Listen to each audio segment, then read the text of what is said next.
Rigathi. Karibu, as we continue to have this discussion right here from his premises in Nairobi. Yes, Dennis, how are you? Welcome. It's been a while. Karibu sana. Yes. Uko salama lakini? Salama, nashukuru, sijui. Mimi niko salama. Niko mzima. Nashukuru kukuona. Thank you. Yes, so Bwana Gachagua, welcome to this conversation that we're having. It is exclusive on KTN. And even as we start to have this discussion, right, we are just off the by-election and the DCP managed to garner 3 seats, you know. You've said it is a party that has been there for 7 months and has performed well. But if we, on the converse, we look at other positions, better not, it was expected that DCP or the United Opposition would win, Malava and Margarini as well.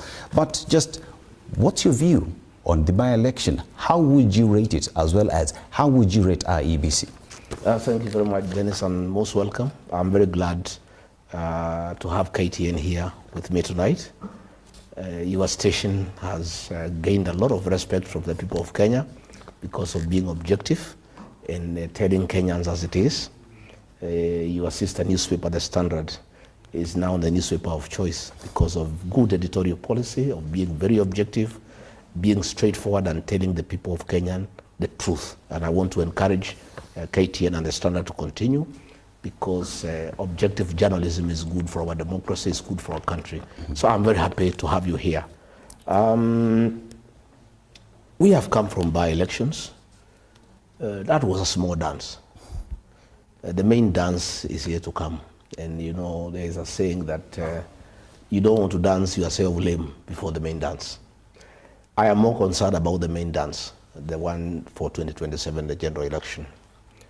The by-elections have come and gone, and they don't reflect the political situation in the country, really. Malava was a sham, Bere was a sham. It was not possible to have a free and fair election in those 2 constituencies because of the level of violence by the state and goons. In Malava, some people are even, they silted their stomach and removed intestines. Some areas, skulls were broken and they removed the brain. And there was just too much violence in Malava and voter suppression. In areas where Seth Panyako was strong, goons under the supervision of police unleashed terror on the people of Malava. And even the candidate, Seth Panyako, was beaten up by police and goons. And IBC is just quiet. I saw them the other day do a post-mortem, and the chairman never even made any reference to the level and amount of violence that was seen in Malava. The same way in Bere. We saw a cabinet secretary take over a polling station, beat up personally in a company of police and goons, overran a polling station, beat up the agents, beat up the clerks, the presiding officer, and went ahead to stuff ballots into the ballot box. And the IBC is unconcerned. And in Narok, myself, I was met with a lot of violence by police on the 24th, during the last day of the campaign. Despite us having a scheduled rally in Narok town, the police barricaded all roads leading to Narok to stop me from getting to Narok to campaign for my candidate, Douglas Maskonde. But as it were, you know, I'm a villager. And a villager in his normal environment is very good. So I know my way around the villages.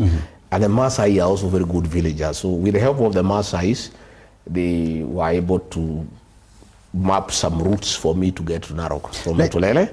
And I got to Narok in a helmet because stones were raining on me. Live bullets were directed to my car. There was just too much violence. So the by-elections really cannot tell you exactly the mood of the country politically because the atmosphere of those by-elections was not conducive for a free and fair election. Mr. Gachagua, you've raised allegations in terms of the violence that was meted on many during the by-election. You say that there was stuffing of ballot boxes. And with this, one would hope that you would take these complaints to court or raise them with IEBC. I think have you raised these with IEBC? What is their response? Are you going to court to challenge elections in areas where you say there are problems? I personally, where I had candidates for DCP, I'm not going to court. I put 5 candidates, one in Magarini, and we performed very well. We were credible second. Despite the irregularities, I think we did very well, and I'm happy with the outcome. I had a candidate in Purko Ward in Kajiado, a seat previously held by ODM. UDA was number 1. We came very close by, and ODM was a distant third. And I think we did very well. In Narok town, despite the violence, despite the voter suppression, despite voter bribery, and making it almost difficult to carry out the by-election, DCP won and beat everybody hands down. Again, we beat ODM, UDA, and all those other parties in Kariobangi North, in Nairobi, as cosmopolitan area. Again, we did very well in Kisa East, in Quisero constituency in Kakamega. I think ODM was number 9, UDA was number 10. We emerged victorious. And what it means is that, since we formed DCP was formed just the other day. It's only 7 months old. It's a very young party. But out of the 24 by-elections, we won 3. And to shame our detractors, William Ruto and company, they have been spreading propaganda that DCP is a tribal party, it's a party for the mountain. We won in Quisero. Quisero is 600 kilometers from the mountain. There are no mountain people who live in Kakamega. It's the Luya nation who live there. We won here in Nairobi in a cosmopolitan environment where all communities are. We won here in Nairobi. In Narok, our candidate was a Ma. It was not a Kikuyu. And the Ma people and the other communities that live there, subscribe to the philosophy of DCP, of listening to the people. Our party is listening to the ground. And what I want to say is that the by-elections give DCP an opportunity to show its national outlook, its acceptance across Kenya. And this is the party to watch, I can tell you. Yep. And we've just come in. That was a very strong showing for a young party. But as I told you, this was a small dance. Yeah. We are looking forward to the main dance. As we look forward to the main dance, Mr. Gachagua, one would say in areas that you performed very well, you've heaped praise on the performance. That means it is an election as well that was carried out by IEBC. The areas that the United Opposition performed poorly, you say that election was rigged. One would say that is double speak because it is the very same institution that carried out the election. I am not saying the election was conducted well we won. In Narok, it is the resilience of the Narok people that made that election happen. The officer commanding police station Narok was forced by the DIG to surrender command to Bete Maina, the women rep for Murang'a, and he said no. He was transferred to Turkana. You can check. The OCS Narok was transferred on the 24th, 2 days before the elections, because he was being told to cede police command to a member of parliament, and he said he cannot. The woman representative of Murang'a took over the police command in Narok. She's the one who was commanding police operations. And she unleashed terror to the people of Narok town. People were beaten up. People were injured.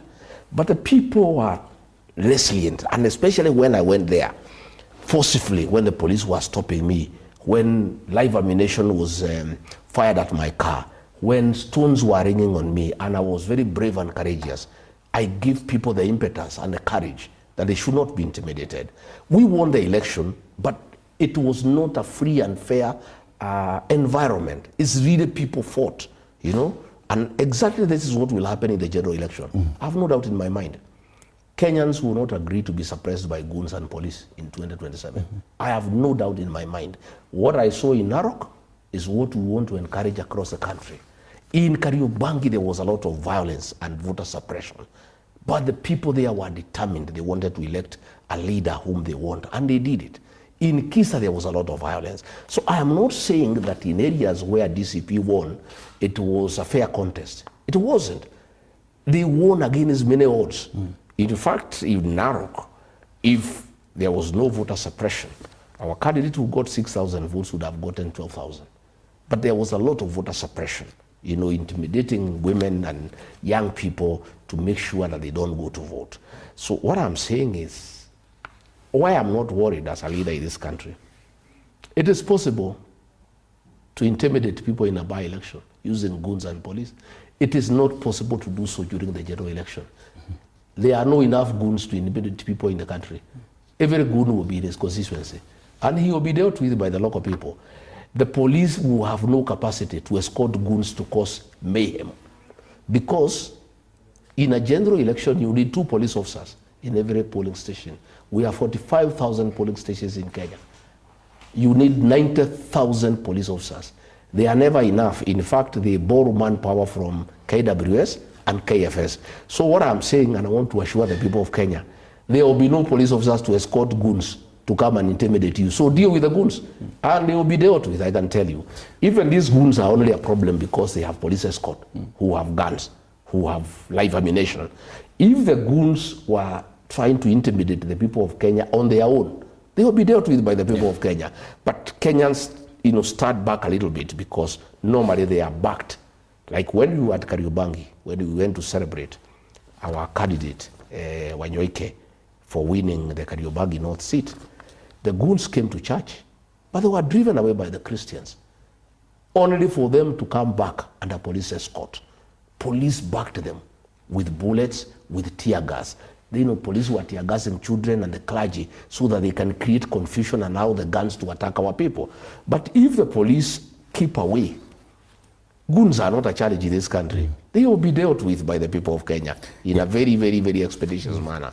So I want to assure the people that what they saw during the by-election is not possible in a general election. Nobody has that capacity during a general election to cause mayhem, to intimidate people, to do voter suppression. I can tell you the people of Kenya will make sure that voting is orderly, there is no disruption, there is no voter suppression, there is no interference. The people of Kenya will do so. Mr. Gachagua, you said that in areas where you participated in election and lost, you would not be going to court. And in other areas where, say, DP in Bere, that is, you've distanced yourself, whether they want to go to court, yes or no. But how then do you distance yourself from united opposition if all along you have been speaking the same language? Is it a question of where I did not have a member, it is none of my business? How then does that speak in terms of united opposition and how united it is? Every party is distinct. We are united in purpose, in terms of getting a single presidential candidate to face William Ruto. That we are united. But we are not united in the nitty-gritties and the day-to-day operations of every political party. I went to Bere to help the Democratic Party, but they are in charge of their own operations. The DP leader, Justin Muturi, has told me they are going to court, and I wish them well. And it's important that they do. Would you support him as it goes? I don't need to support. I'm not a lawyer. I'm not a lawyer, so I cannot help. But I think they should go to court, because what happened in Bere is unacceptable. From my own view, the UDA candidate will not garner more than 5,000 votes. There was a lot of voter bribery. There was a lot of coercion of elderly women and men who are recipients of the cash transfer program. About 7,000 elderly people in Bere were intimidated by chiefs, by Nyumba Kumi, by elders, that if they don't vote for UDA, their money will be discontinued. So they went to vote for that candidate under duress. And I want to tell our elderly, this cash transfer program is not a gift from William Ruto.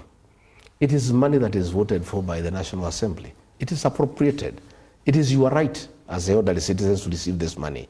And it does not depend on the goodwill of William Ruto for you to continue receiving this money. I want to tell them as we go to the general election, because the chiefs were called the other day and told of the success of Bere and Malava, how the chiefs and Nyumba Kumi intimidated elderly people who received the cash transfer program to vote for the UDA candidate. And they were told to replicate the same across the country. Let me ask our people to tell their mothers and their fathers that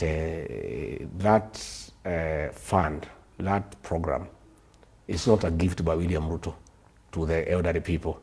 It is a government program. These are funds that are voted for and appropriated in the National Assembly. They are from public funds. And they don't have to vote for William Ruto or his candidates for them to continue receiving that. In fact, if I'm elected president, and I think I will, I intend to increase that fund from 2,000 to 5,000 because it's not enough. In fact, other than threatening these elderly people, that if they don't vote for William Ruto, he will discontinue the program, what myself I'm telling them is that we must increase that fund from 2,000 to 5,000 to be able to help the old people. And it's their right. Even when they vote for me, it's not a favor. You know, it is their right as senior citizens in this country. And these are public funds. They are not from the president. They are not from his farm. They are not from his pocket. These are public funds. So our people should not be intimidated that if they don't vote for William Ruto in 2027, as the chiefs have been directed to go and threaten them. And I want to ask them to ignore those threats. And we'll be telling them the following 1 year, the whole of 2026, where we go, we'll be telling the elderly people, please, you must cast your vote where you want. You should not be intimidated by government that if you don't vote for William Ruto or UDA candidates, that this fund where you are given 2,000 shillings every month can be discontinued. Now, so let's remain a little bit in Mbeere, and I want to look at a situation where, as we talk about the mountain, you have packaged yourself to be, one would say, the kingpin or the spokesperson of the mountain. And we look at the by-election and how much effort was put in the mountain, especially to win the Mbeere seat. But we look at the results of the by-election, and one would say, seems as if Gachagua does not have the hold of mountain, that the people have spoken otherwise, despite you coming out saying that you have mountain by your side, but results I am show not otherwise. saying, I don't want to say I have the mountain. The people of the mountain listen to me. And what happened in Mbeere is not a yardstick. To start with, UDA did not win that seat. I can tell you for free. Yeah, that election was buggered. UDA spent over 800 million bribing people. Ministers were there, PSs, heads of parastatals, goons. Even those people who are saying that they won, that they defeated us. Yes, they defeated us in bribing people, in stealing public funds to bribe people. That they defeated us. And they beat us hands down because, one, we cannot steal public funds. We have no capacity. We have no capacity, and we are also not thieves.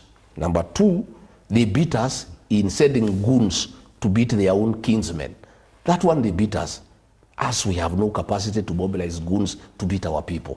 You know, we can't do that even if it's an election. I regard Gachagua can never, mobilize goons to beat the people of Mbeere. These are my kinsmen. So what they beat us in is use of public funds to bribe people, voter suppression using goons and violence, where ministers were beating women. That's that one they beat us, we agree. But on the actual vote, they lost. And I don't want to dwell too much on it. And I also want to tell those people, William Ruto doesn't understand the mountain. And these young boys who hang around him are juveniles. They don't understand the mountain. If they took time to study the history of Mbeere, they will not be all over yapping and celebrating. Mbeere North is a constituency that was called Chicago. That constituency since 1992. On the presidential vote, they vote with the rest of the mountain. All other elections are a local affair because they have serious issues of clans and other local dynamics that are very unique to them. In the year 2002, Chicago, then Mbeere North, today, voted for Mwai Kibaki and a knock 98%. Nobody wanted to hear about Moi and Kanu. Yet the people of Mbeere North, Chicago as it was called then, went ahead to elect Justin Muturi and Kanu in 2002. The following election in 2007, they voted for Mwai Kibaki, 97% at the PNU. They rejected JB Muturi with PNU and elected Lenny Kevuti and Asafina. In 2013, the people of Mbeere North, like the rest of the mountain, they voted for Uhuru Kenyatta under TNA went ahead to elect Gachagua and Abbas. That's how dynamic it is. All those people in Bere, including those who voted for the UDA candidate, are one-term people. In matters presidential, the people of Bere North and Bere South, they vote with the rest of the mountain. That's why I'm not even bothered myself. It's not even an issue. It's not, as far as I'm concerned, it's not even an issue because I understand the dynamics of those two constituencies and the way they are voting is all the time. But I want to tell you from what happened, UDA can celebrate. It's a forced celebration, even themselves. Even Ruto himself, he knows. If you spend 800 million for 15,000 votes, yeah, a vote is worth almost 60,000. I mean, what are you saying? What are you telling people? I mean, in that election... And the opposition did not have money to spend. They have stolen money from nobody. They have no access to public funds. They were just selling policies. They were just selling their candidate.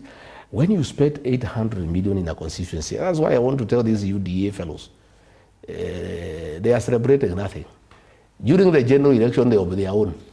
Kila mtu atakuwa kwake, anang'ang'ana kwake. Mtu atakuwa sugoi, there will be no goons to help you, there will be no police to help you. You will have to go and fight your own battle. In Bere, as we just wrap up the conversation around that, there is the aspect that is Moses Kuria part of United Opposition, because we saw him present a candidate through Chama cha Kazi. And in your own deduction, would you say that affected in one way or the other? It did. It did. You see, when the elders of Bere approached me, it's because of the clan dynamics. Newton Karis and Boy, the one who was in DCP who went to Kuria, come from one clan. And the elders told me, if we have the two candidates, it's not good. You know, the other guy, the one who is said to have won, comes from a different clan. So they asked me to step down this guy so that this clan can have one candidate. And it made a lot of sense because I understand the Bere people and the clan dynamics. Because I'm from the mountain, I understand those things. So I withdrew the candidate. But then the government approached Kuria. Kuria is part of the Ruto administration. He's not in United No, he is part of it. His party, the Chama cha Kazi, is one of the many wheelbarrows I talk about. You know, Ruto has so many wheelbarrows in the mountain, the parties that he uses for his own use. So he called that a wheelbarrow to get this guy. This guy got 2,500 votes. Those votes, because of the clan dynamics, would have gone to Newton Karis. Yeah? Despite the theft of the election and the voter suppression and the bribery and the violence, probably if those votes went to him, it would have been different. And I have told the people of the mountain, this is going to happen a little bit more. There are so many wheelbarrows in the mountain. And William Ruto will be checking where it is. He introduces 2-3 wheelbarrows to divide the vote. But as it were, people are very intelligent. People now even know. I'm even happy that it happened because I've been talking about it. And people now can see what I've been telling them. That Ruto has many wheelbarrows in the mountain. That he will be unleashing to interfere with the outcome of elections in various constituencies and counties. So people must be aware which is their party, which is the party they can rely on, and we'll call out the wheelbarrows so that people know them. When they see them, they know they are wheelbarrows. Yeah? But Kuria and Ruto are one, and they were on the same side, you know? And that is the way it was planned. And it defeated what I had done because I had withdrawn the candidate to allow the United Opposition to have one candidate to face the other. But you see now, through Kuria, another candidate was introduced to divide the vote for Newton Karis. Now, you've said you do not trust IEBC, yet the ballot 2025, as we call it at Standard Media Group, is a litmus test on what is to happen in 2027. If we look at what has happened in 2025 and that pending credence in the sense that in 2027 we might see more and more of this, like you said, we might have more wheelbarrow parties, as you call them, in 2027. How are you going to the election with an IEBC that you do not trust? Well, we don't have a choice. What we have to do is just improve our mechanism to gather our votes. And the people will gather the votes. Despite the voter suppression, despite the violence, despite the intimidation, the people of Narok made their point. The people of Kenya will do so. And it's good these by-elections have happened. We have now known the use of goons. The people will be prepared to deal with goons. I can tell you, these goons will not disturb anybody any other time in this country. They will be dealt with. The use of police in civilian clothes, people will deal with it. We are very happy that these by-elections happened.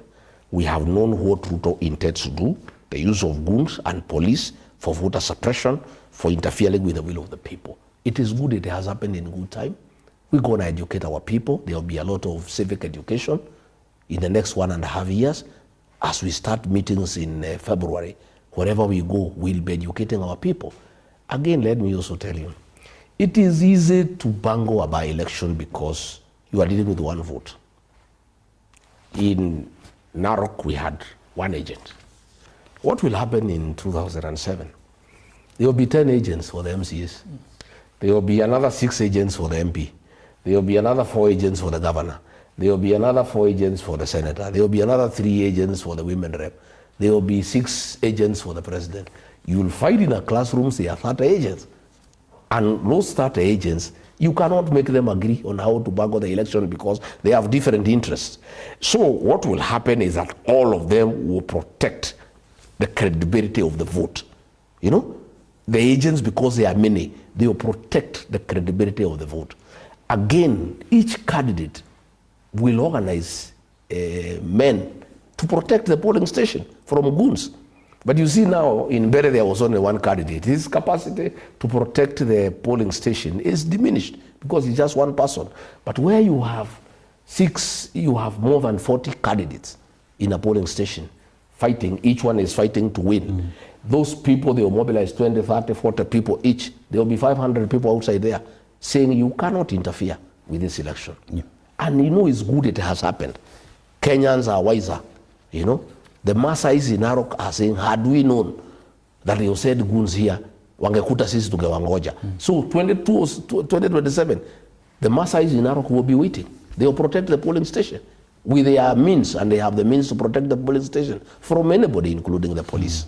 So we want to say the police is very embarrassing that the National Police Service have made goons a part of the service. They work together. IG has surrendered the command of the National Police Service to politicians. It's a shame. It's so sad. It's unbelievable at this age that goons can take over the National Police Service. You know, it's unbelievable. Even the other day, the president said that all the goons who attacked us in Kariobangi should be arrested and charged. The following day, the National Police spokesman gave some 80 names. It is 1 week. None has been taken to court. And they will not be taken because they are part of government. These are government goons. They were organized by the PS Internal Security. So nobody will take them to court. So the president is just wasting our time. He's just enjoying the people of Kenya, saying we don't want goons. I've directed IG. He stands there. He salutes. It's 1 week since he gave the instruction.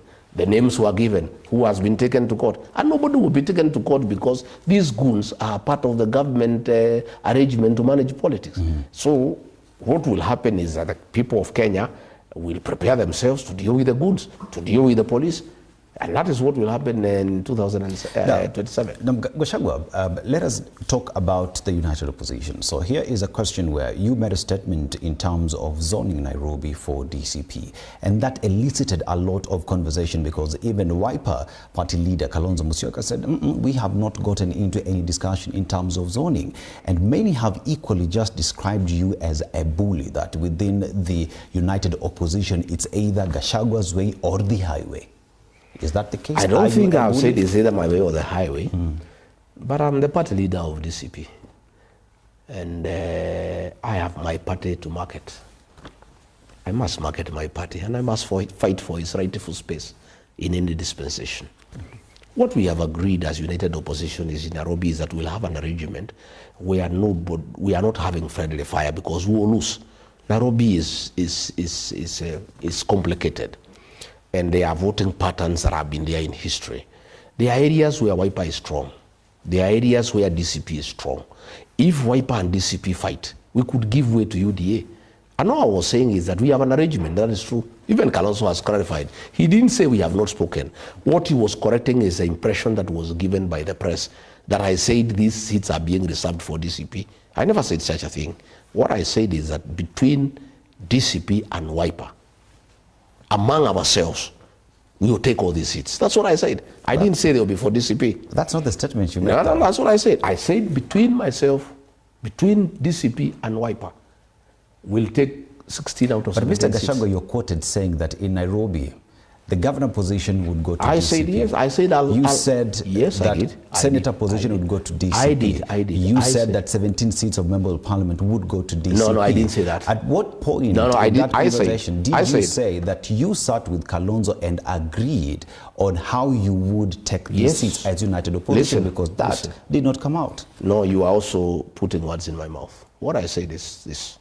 Between myself and Kalonzo, we have had discussions on how we make sure that we take the majority seats in Nairobi by not fighting among ourselves.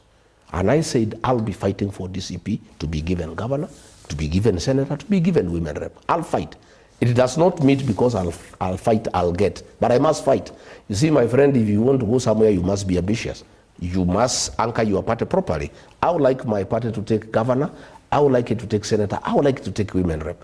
That does not mean because I would like it to take it, it'll take. We'll negotiate.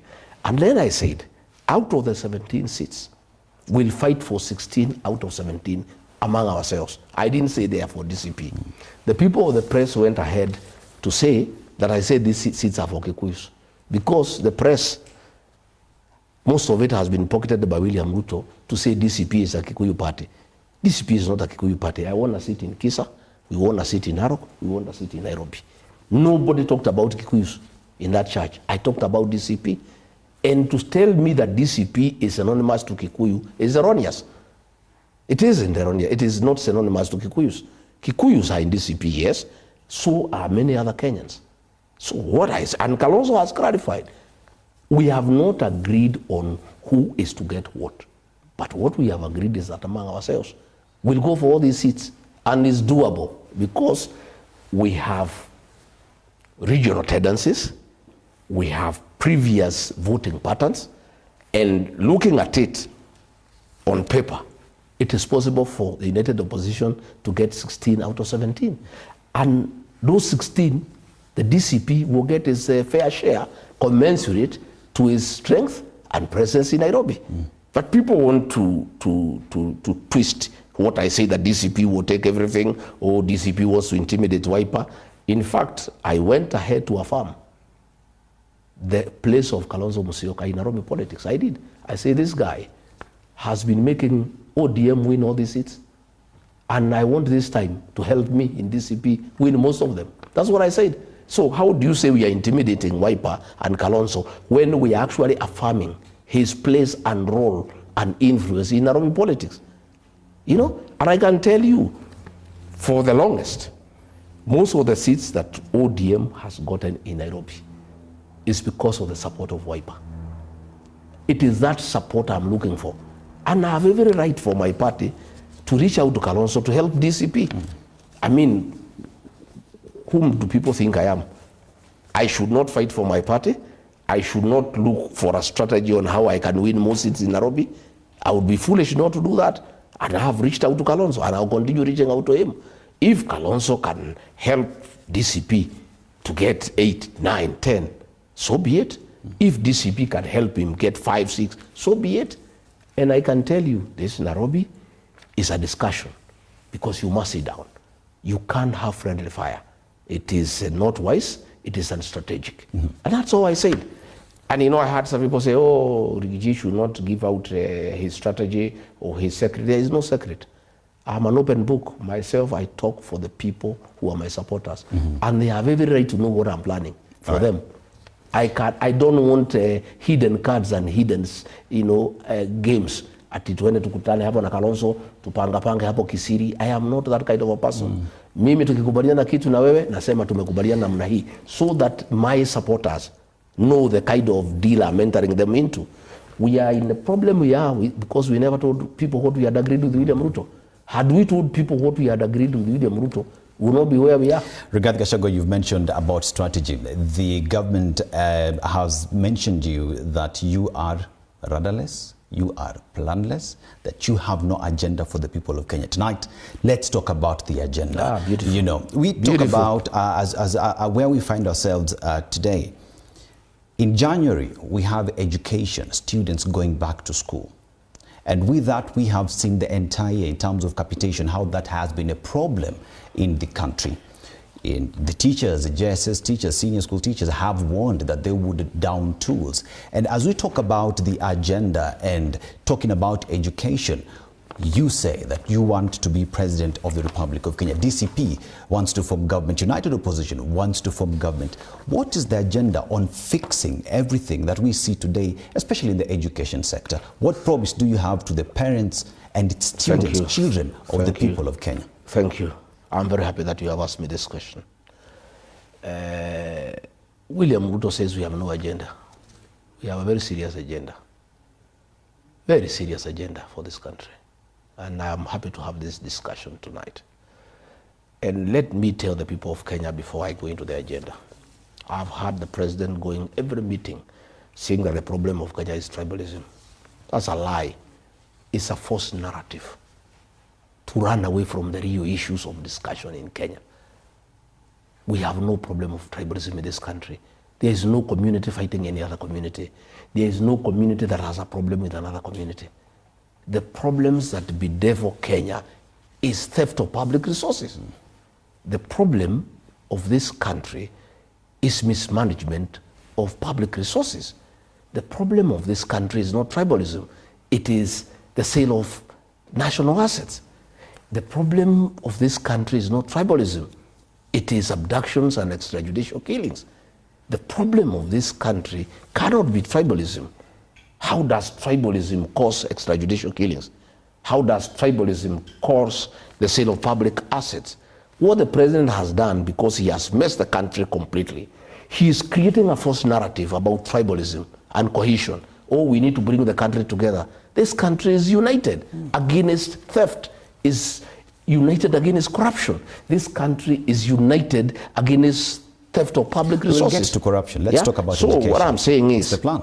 As I want us to discuss the problems of Kenya, but I want to put it from onset, that tribalism is not a problem in this country.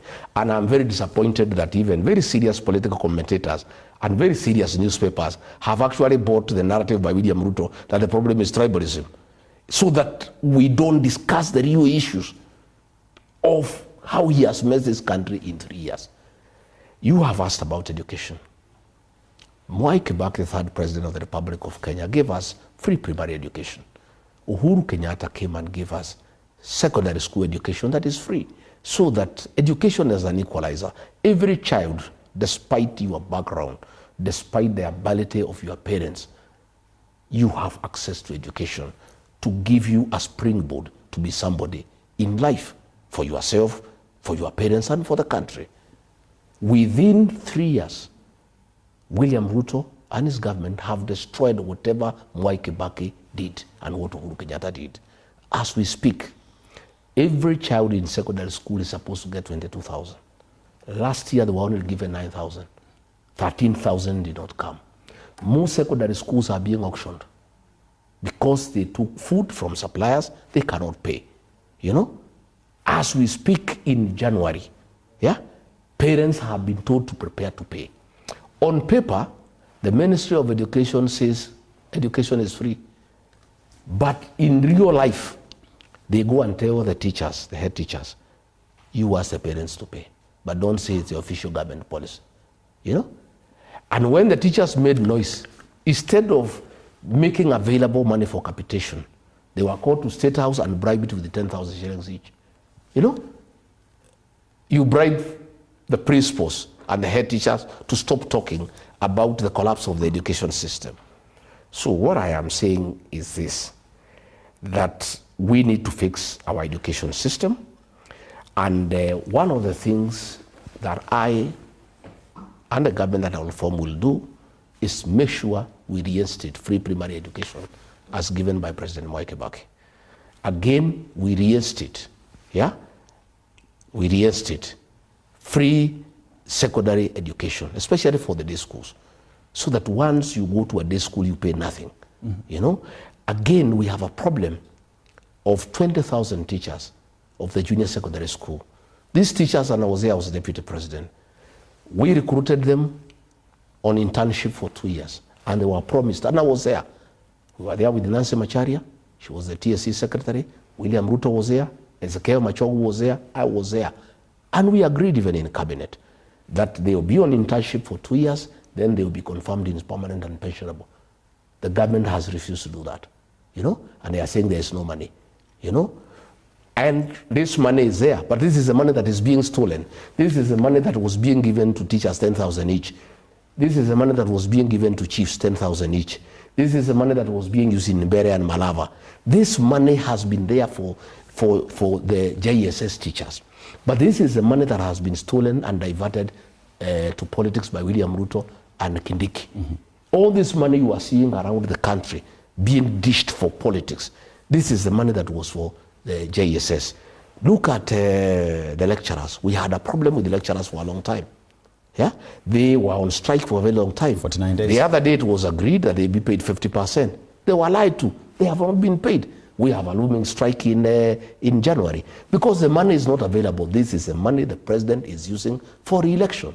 Mr. Gachagua. And then these teachers are being told the problem of Kenya is tribalism. How so? How can the problem of Kenya be tribalism? The Mr. problem Gachagua, is mismanaging the education sector. 2024-2025, when Yes. you were deputy president. Yes. Still, capitation to schools never got there. Do you take responsibility I or do you distance take yourself from no that? responsibilities because, you know, in 2024, I disagreed with William Ruto about the finance bill and about the way he was running the country. He's on record. That is why I was hounded out of office. I started telling him the country is headed in the wrong direction. We have lost our priorities. And this is not right, you know? By the time the impeachment was working, or was in the works, Mr. Gachagua, you had served as deputy president. Yeah, and still capitation but everybody had not knows. gotten to schools. Everybody knows. How do you distance yourself from a Everybody government knows. that you served in? Everybody knows, and if you ask JB Muturi, he can tell you, I oppose most of those things in cabinet. And it is one of the grounds that was used to impeach me, that I was having insubordination, that I was not agreeing to cabinet decisions. Yet you go to cabinet so that you express your opinion. It doesn't mean because you are in cabinet, you must agree to everything that is being proposed. For the last, I served 1 year. The second year, I had a problem with the president when I realized that we are just stealing public funds, that we have lost our priorities as a country, that we are destroying the educational sector. If you look at HELP was working. They came and introduced a mongrel of finance model that cannot work. I opposed it in cabinet. I said, Mr. President, I have listened to lecturers, I have listened to students, I have listened to parents. Nobody wants this system. The English say, if it's working, don't fix it. This HELP has been working for very many years. Let's panobit it a little bit and improve it. Let's not scrap it. And what I'm saying is that How would you fix it? I would reinstate HELP and panobit it. It needs a few things here and there to make it more inclusive so that you can even include people in polytechnics, the tertiary institutions, and you also make sure that students have access to this fund, and then you create a good mechanism on how they'll pay when they get employment or when they get self-employed. But you don't scrap the whole thing. It's throwing away the baby with the bathwater. And these are things that we want to do. We want to bring back free primary education, free secondary education, strengthen the competency-based curriculum by involving all stakeholders. You know, you cannot impose a curriculum without talking to the teachers, without talking to the parents, without talking to the pupils of the students. These are things that we must do. And again, we must invest as a country on our teachers. We must remunerate them well. These teachers who are internship, we must confirm them to P&P so that they can also earn a dignified living. How do you get teachers to teach the young people when themselves they are very uncomfortable, when they have no food in their house, when they have no bus fare, when they have no bus fare to get to school? Again, we must digitize our learning system. Most of these programs we have introduced, nobody prepared the teachers. You know, we did not upgrade them by first making sure that they are all computer literate. So these are things that we want to do. And my brother, to build our country, we must fix our education system. And Mwai Kibaki did it, and everybody was happy. In a record 3 years, that has been destroyed. And that's what we are saying, we must fix it. And the problem that we have today, as we go for Christmas, parents are crying. Where will they get money to pay school fees in January? And then William Ruto is on top of the vehicle telling parents their problem is tribalism. What has tribalism got to do with the capitation? What has it got to do with the payment of JSS teachers? Let us deal with the real thing. The real thing is that the government has destroyed the education system, and it has undermined great work that was done by Mwai Kibaki and Uhuru Kenyatta. You know, healthcare is another big ticket item that Kenyans are struggling with. SHA, is it working? Yes. Is it working? The government says it is working, though it needs a little bit of fixing, panel beating for it to work. You know, recently we saw the president was recently in the United States of America. He signed a new health deal where data would be shared. What's your position on that? And even as we still remain on matters to do with healthcare, SHA is not working. SHA is not What working. is Gachagua's solution SHA to is SHA? not working because it was a fraud. William Ruto attended a church service where I attended in Embu. It was the inauguration of the Bishop of Embu Diocese. And then he took the microphone to say SHA is working. He could not speak, he was shouted down because it's a lie. SHA is not working and everybody knows it. Even a 34-child knows SHA is not working. SHA was a fraud to steal money by Ruto and his cohorts. And already 104 billion shillings have been stolen. The NHIF system was working, and it needed 800 million to be upgraded into something that is functional. The whole scheme of SHA was to steal funds. Yet, Mr. Gachagua, you allowed it to happen with your deputy I'm president. saying I oppose these things. And that is why, when I was removed from office, one of the accusations against me, one of the grounds of removing from office is that I was not respecting the president and I was having insubordination by opposing government programs. But theft is not a government program. The government that I fought for did not tell the people of Kenya that theft will be one of our programs. So I opposed theft. I did not oppose a government program. I opposed theft by William Ruto and his people. So you remember the other day, 10 billion shillings was stolen and paid to hospitals that are closely associated with CS Aden Duale. You remember on the 1st of December, Aden Duale, with a lot of drama and theatrics, gave a lot of documents to the director of criminal investigation, DCI, 1st of September. Today is, I don't know, 8th or 9th. Since that time, 3 months, nobody has been taken to court, nobody has been arrested, there has been no information. It was just drama and theatrics. Nobody will be taken to court. The whole SHA nonsense is theft of public resources by Ruto, Duale and company at the expense of the lives of the people of Kenya.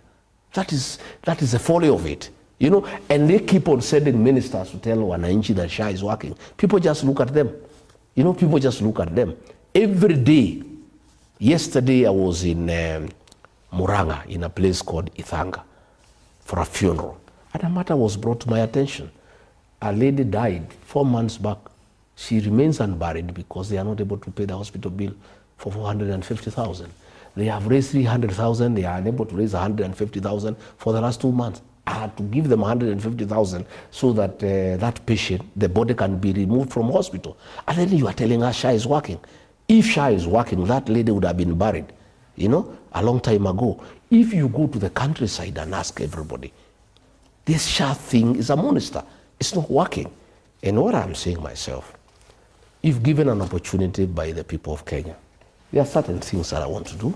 One, I would like to revert to the NHIF ideology. It was a very good thing. Just reform it well, upgrade it to meet the modern times, you know. Again, Linda Mama, that was here, that was brought by Uhuru Kenyatta. We want our women to give birth with dignity. It was scrapped. Our reinstate Linda Mama. I would also like to work very closely with the private healthcare providers and faith-based organizations, the church, the Catholic Church. They have beautiful hospitals, mission hospitals. The PCA Church, they have beautiful hospitals. We need to support the church. You know, like now, since NHIF was scrapped, they were owed billions of shillings. They have never been paid. Most of those hospitals owned by the church are almost collapsing. This is something that we must work on. Again, we must remunerate properly our healthcare providers. We must make sure that the doctors and the nurses and the clinical officers, they deal with human life. People who deal with human life are not your ordinary work. These are people who are dealing with life. These are people who need to be settled. They need to be well taken care of, and we need to have a discussion with them. We need also to expand the universal health coverage so that we make sure that the level 2 hospitals, that those are the dispensaries, and the level 3, the health centers, are properly equipped. You know, my brother, most of these cases that come to level 4 hospitals for admission and level 5, if there was proper intervention at level 1, 2, and 3, they will never get to the level 4. You know, but these cases get bigger because they don't get the proper attention. I would like to focus more on level 2. Those are the health centers, and level 3. The level 2 is dispensaries, level 3 are the health centers. I would like to focus more. And then again, the level 4, we make sure they are well equipped. And we will go a step further by making sure every level 4 hospital in the country has a ward to deal with rehabilitation of addicts. Because we have a serious challenge of drug addiction and alcoholism in this country. And the treatment of addicts is very expensive by the few health providers who are doing it from a private perspective. We would like every level 4 hospital to have a ward, you know, specifically dedicated to deal with addiction. Again, we would like to digitize, you know, our health systems so that, you know, if you saw one doctor and you go and see another because you are far away, at the touch of a button, they can get your medical history. Does this mean that you get in and you get rid of SHA? Because yesterday I had a discussion with the PS, Dr. Oluga, and he said that the government is working on a database where all the information for Kenyans will be in a single database, such that whenever it is you go in this country, you will still get the information. So Gachagua, does it mean you get in, you get rid of that and start afresh? No, and no, what no. happens to the investment that Kenyans have put into putting in place SHA? Whatever is working will improve on it. Yeah? But first we have to stop the theft. We cannot improve on the theft, we can only stop it. Theft of public resources is our main challenge, especially in the health sector. You know? And SHA is a scam. It's a fraud. We must get rid of SHA because from the inception, it was tailor-made and birthed to steal public funds at the expense of the health of our people. We must go back to NHIF and improve it, panobit it, and make it compliant to the modern way of doing things. But we cannot continue with this theft. This, we must bring it to an end. Again, we need to implement a mental health policy. You know, we only have one medical facility here in Mathare and a few others. You know, and you know, mental health is a big challenge in this country. But you see the way people are treated at that institution, it's like they are criminals because it's only one institution to handle so many people. We need people to know that mental challenges is not a crime and you should not be embarrassed about it so that even relatives know. And the only way to do is to have a good mental health policy and to make sure that we have enough psychiatrists in every level 4 hospital where people can go on and get counseling before issues get out of hand. So these are some of the things we like to do.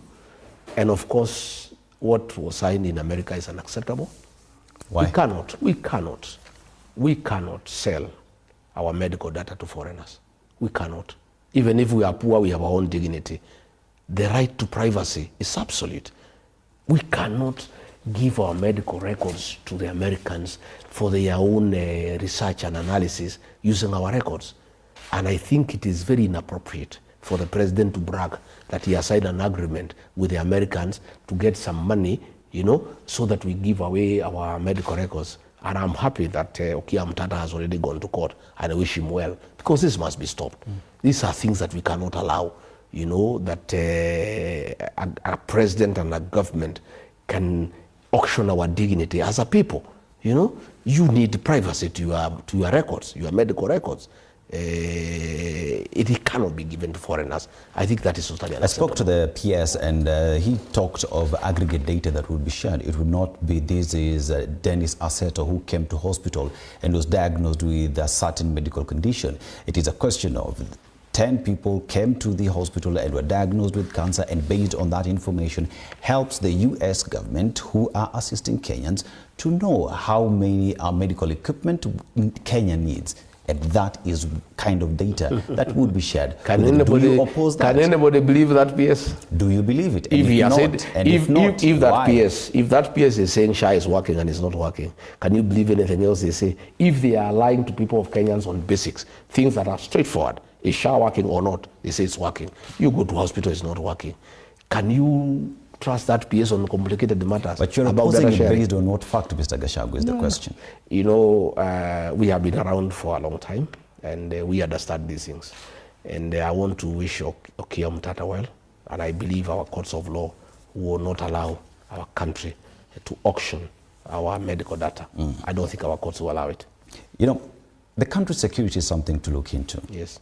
And recently we saw the arrest of many individuals, especially in the immigration department, with regard to matters to do with IDs. And that has pointed a picture on where the country is with regard to those who have the documents that are recognized as Kenyans. It is a matter that we had a discussion with you back in the days. But as we also just talk about security, there is the question of extrajudicial killing by the police. Yeah. During the campaign period, you say police attacked you in charge. You know, and as we just have a discussion on that, where do you see the country's security is? You have yourself been in that space for a very long time. Well, and if we are to fix the security, do you also care to comment if at all this ID business is being used to influence elections in 2027? To start with, as a young man, when I joined government at the age of 23, I joined in the security sector. I understand the security architecture of this country quite well. And I must say I'm very saddened that presidential convoy, they are, you know, touching women breasts when they are with the presidential convoy. They are stealing people when police are there. And there's nothing the police can do because it is the president who has invited the goons to accompany him in Nairobi. We have seen where police are tear-gassing the clergy and they are tear-gassing Sunday school children in church and no action is taken. You have found where goons are being ferried in police vehicles with crude weapons, where goons have become part of our security architecture. That is how sad it is. You know, it's unbelievable, you know.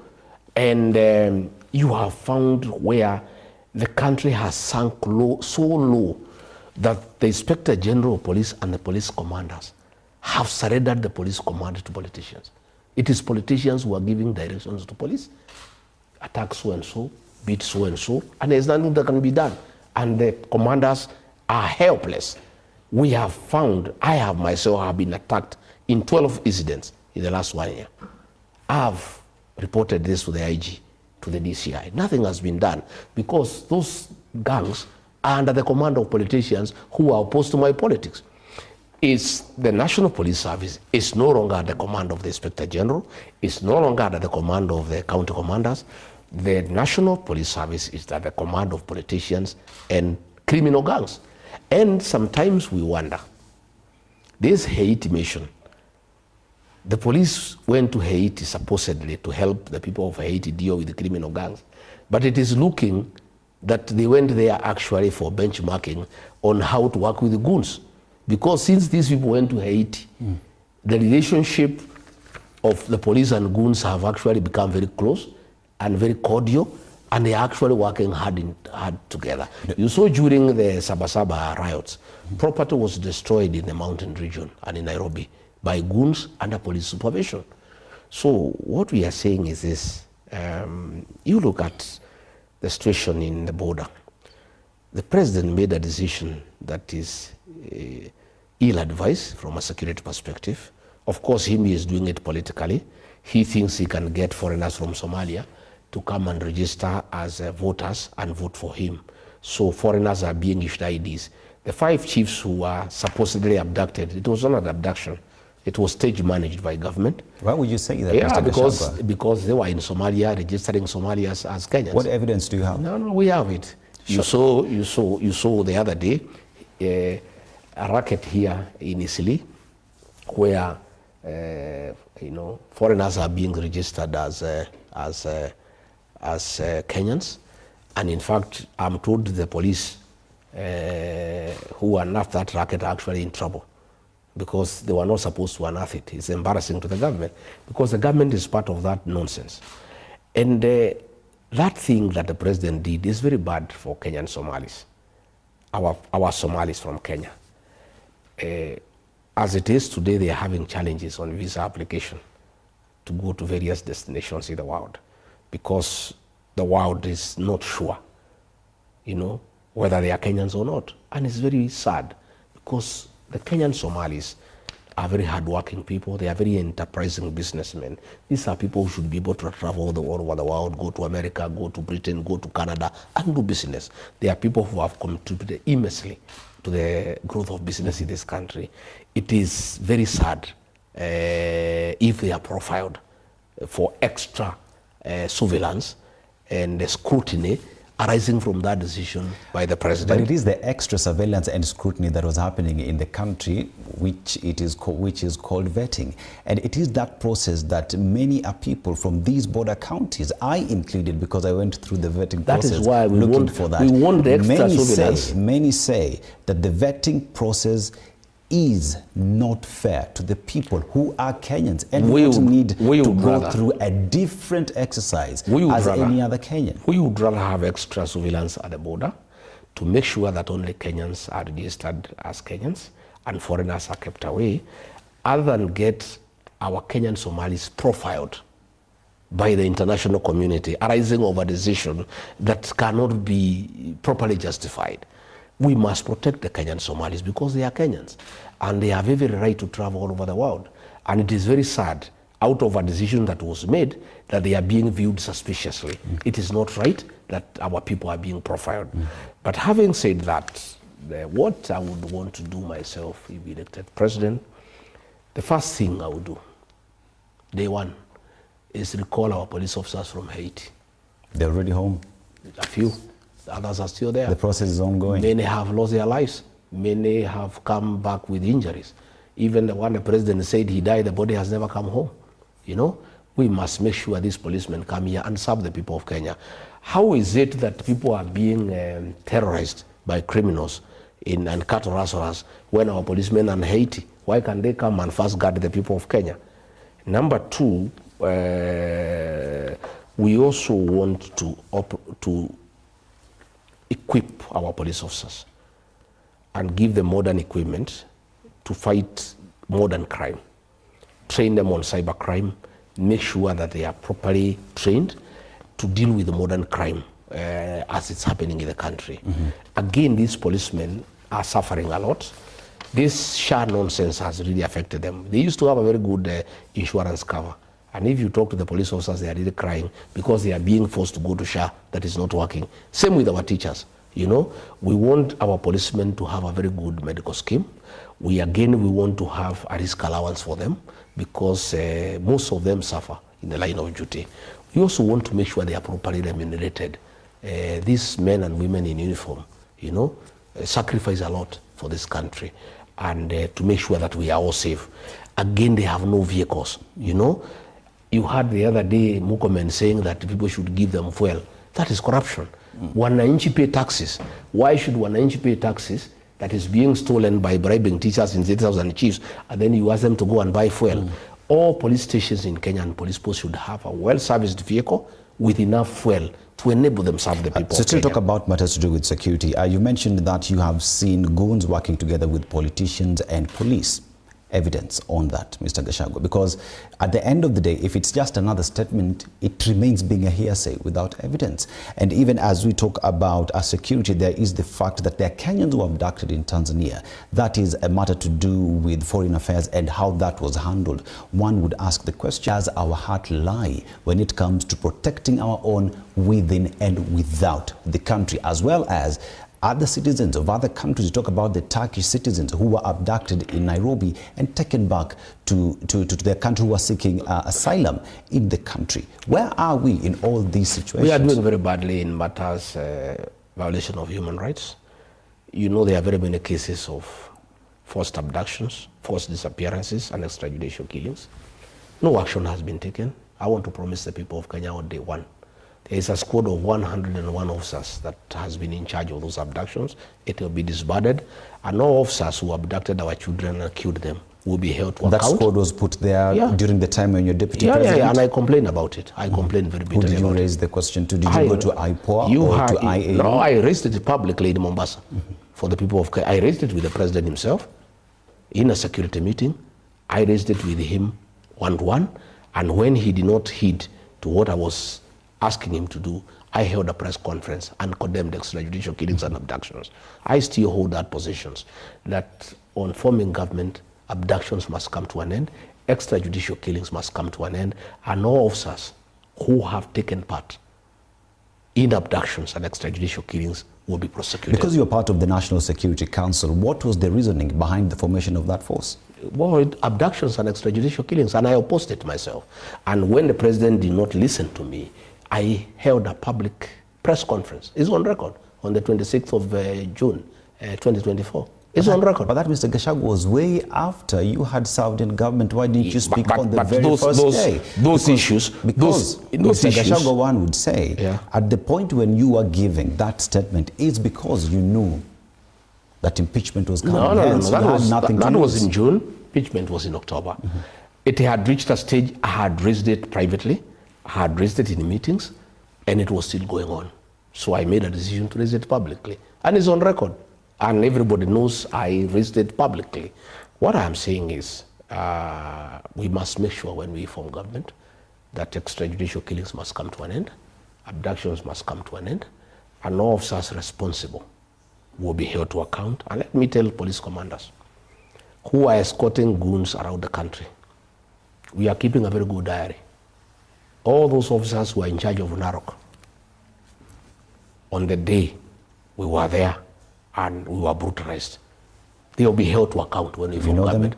No, the records are there. We'll be asking who was the OCS Narok on that day, who was the officer commanding police division that day, who was the OCS Tigoni police station when criminals attacked Rigathi Gachagua in Lemuru, who was the OCS then.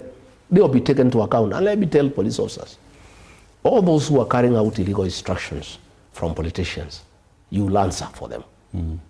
And criminal activities have no time limit. When we form government, and I have asked all leaders to keep a record of police excesses. Keep the name of the OCS, the name of the OSPD, the name of the sub-county commander, the guy in charge of CID, and keep proper record of the police excesses, the sins of commission and omission. When we form government, these officers will be held to account. Are you speaking to a government that will finally allow the Inspector General to be independent and do the policing work? You know, we have an Inspector General of Police who have surrendered his command to his juniors. This Douglas Kaja does not even know what goes on. The guy in charge is called Masengeri, the guy in charge of AP, and a guy called the Langat. These are the guys who are running the show and the DCI. The IG is a flower girl in Kenya. He doesn't know what goes on. He's from my village. He has no idea what goes on, you know, and it's so sad, you know. Ourselves, when we form government, we want to allow independent institutions to function. We want independent offices to function. You want an IG who can take command of the police. And I want to tell Douglas Kanja and those two DIGs to remember that in 2007, Major Ali was taken to the ICC for sins of commission and omission. And the way they are driving this country as we go towards the election, I see these officers having a date at The Hague. Kanja, Langat, Masengeri. I mean, I see you having a date at The Hague. Will you file a petition the way things are going, the ICC? No, the way things are going, you allow goons to terrorize Kenyans under police formation. Kenyans say no, and they fight. And then there is civil strife. ICC comes in. And you people in charge of the police command, you will have to account. Would you be at the forefront in filing a petition of course, at the ICC? Of course. I can tell you a lot of things are going on. A lot of documentation is going on. And I've told William Ruto he had a date with The Hague. I see him having a second date. And he knows he was not vindicated. It is only that witnesses were interfered with. He knows what Hague means. And the way things are going, I see him having a second date at The Hague because he has allowed criminals to take over the security sector and rain terror on the people of Kenya, you know. And I don't, these will constitute crimes against humanity eventually. And as we go towards 2027, the way I'm listening to Kenyans talk, Kenyans will defend themselves. And you see, when Kenyans defend themselves because the police are not available to defend them, there is anarchy. When there is anarchy, there is death, there is injury, and then the ICC will come in. But Kenyans will defend themselves. What exactly do you mean? What do you mean? If you go to terrorize people, goons under police supervision go to terrorize people, you expect people just to sit down? People will say no. Because Kenyans are people who have a right to self-determination. And why are police allowing that? Because under the Constitution, their work is to protect life and property. But the police are actually the ones harming the people of Kenya.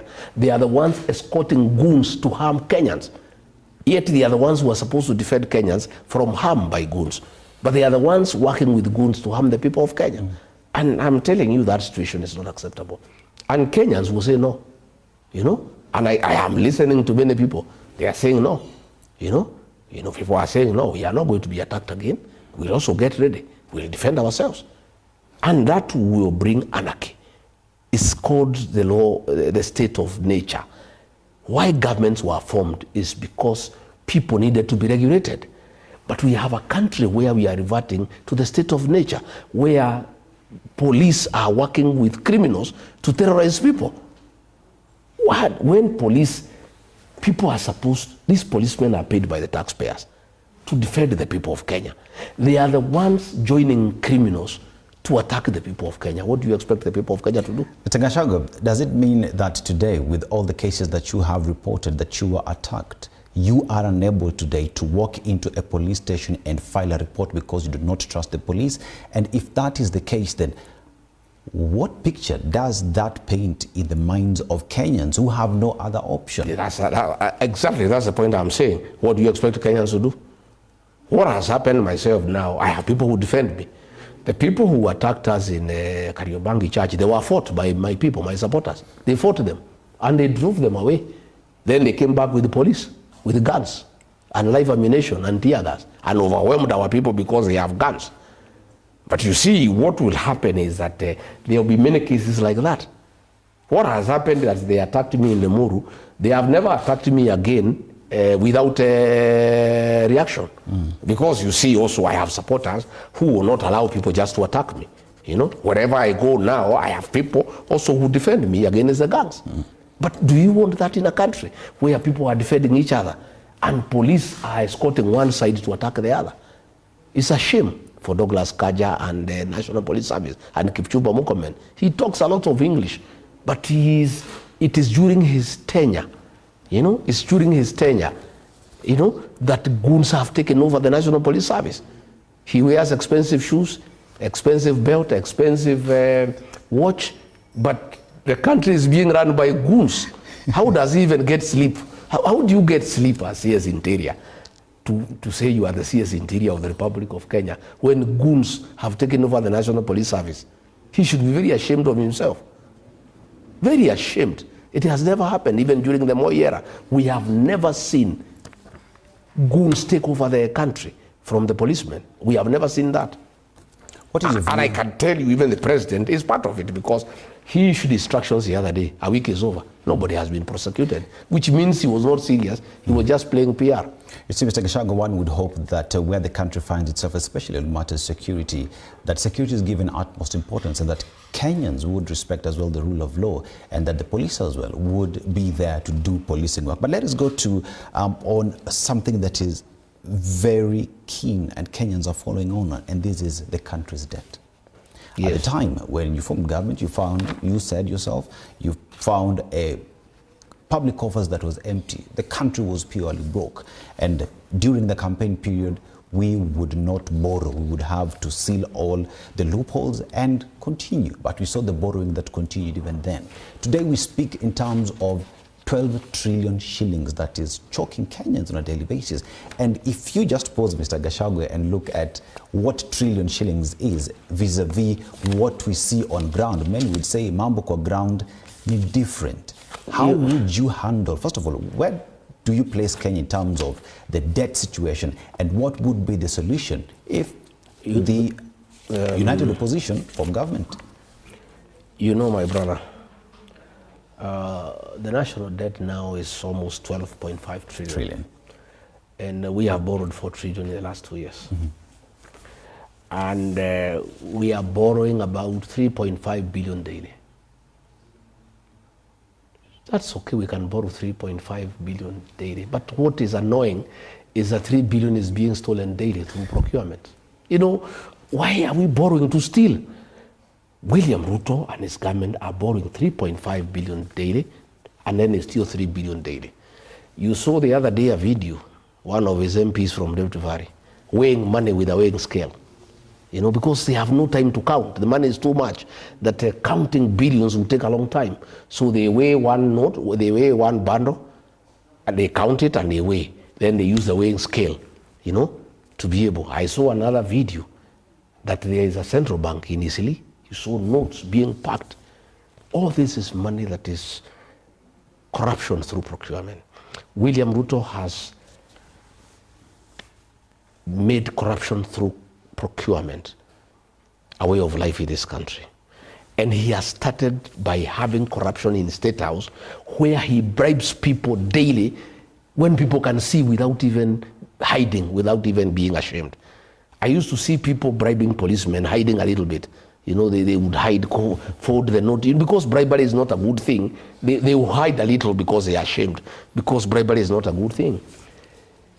He called chiefs and assistant chiefs and bribed them with 10,000 each, and cheated them that he'll make them DOs. And the chiefs were just laughing because it's a lie. They know it's not possible because we don't have those number of administrative divisions. So one of the chiefs called me from somewhere, I don't want to say where, they'll hunt him down. And he said, this man is such a liar.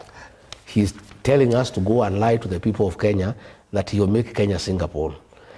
But what is sad is that he has lied to us, ourselves, before he can go and lie to the people that he will make us DOs.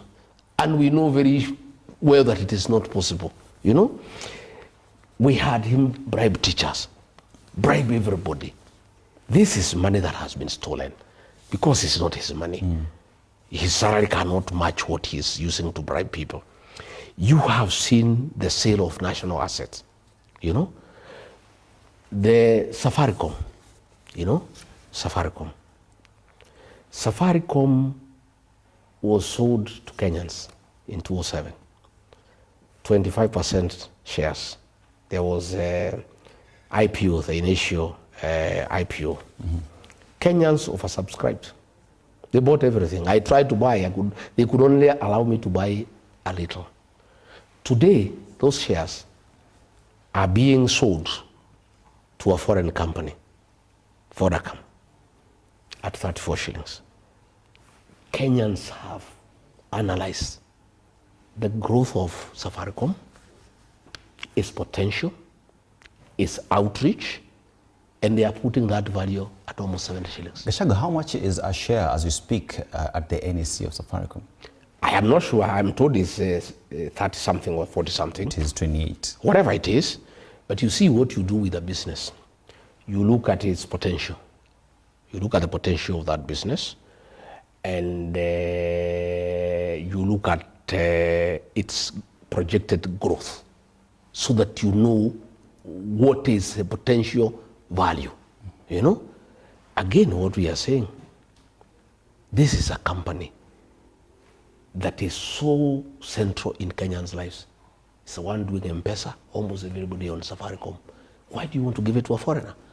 If this company must be sold, why don't we sell it to Kenyans? Open it to the people of Kenya, let them buy.